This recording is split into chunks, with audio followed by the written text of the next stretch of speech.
Doctor साहब ये question जो है कि VC10 और सल्फ्यूरिक एसिड इन दोनों के ऊपर बहुत ज़्यादा जो है ना मीडिया में बात की जा रही है कि जो VC10 है वो सल्फ्यूरिक एसिड से बेहतर है। सल्फ्यूरिक एसिड मतलब आप पहले काफ़ी बता चुके हैं। लेकिन क्या ये इन दोनों का कंपैरिज़न और ये अलहदा से VC10 जो है ये फ़ायदेमंद हो सकता है ज़मीन के लिए? ये आज हम अपने सामीन को, ऑडियंस को ये मैं क्लियर करना चाहता हूं कि ना सल्फ्यूरिक एसिड सॉइल के लिए बेहतर है ना VC10।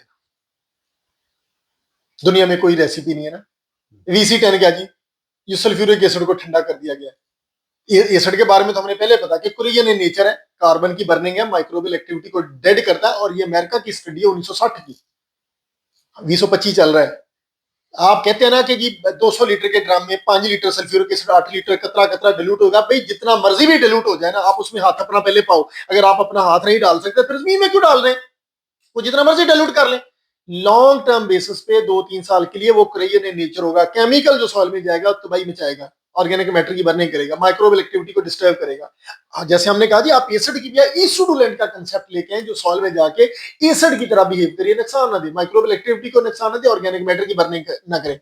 अब ये एक शोशा मचा हुआ है, बहुत कुछ दानश्वर किस्म के लोग हैं जिन्होंने कहा जी नहीं, सल्फ्यूरिक एसिड जो है ना उसको यूरिया में डालें, यानी यूरिया मिला दिया है 10% 20% यूरिया को सल्फ्यूरिक एसिड में मिला के उसको ठंडा कर दिया है, और ये कहा जाता है ये सेफ है। वो कैसे सेफ है भाई? उसकी केमिस्ट्री चेंज हो गई है।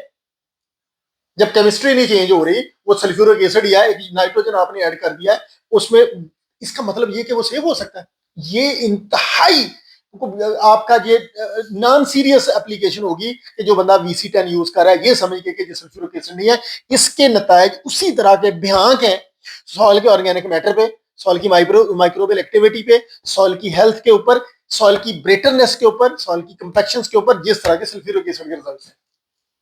एक आध दफा ये सॉइल को नरम करेगा, उसके बाद सॉइल का बेड़ा गर्क कर देगा, सॉइल ड्रेन हो जाएगी, मसाम खुल जाएंगे, और सॉइल ना न्यूट्रन होल्ड कर सकेगी ना वाटर होल्ड कर सकेगा। खुदारा अपनी जमीनों को बचा लें अपनी आने वाली नस्लों के लिए।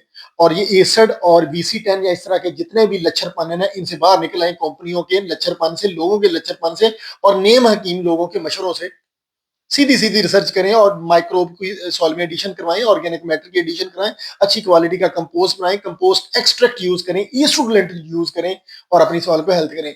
आजकल एक बात याद रखें, जो यील्ड की गारंटी है, यील्ड जो ना वो आपकी सॉइल हेल्थ पे बेस करिए। ये सारी दुनिया समझ गई है। हमारा जिम्मेदार जितनी जल्दी समझ जाएगा उतनी मेहरबानी, अपने हालात बदल लेगा। नहीं तो आपके सामने सारा कुछ जो चल रहा है। Thank you.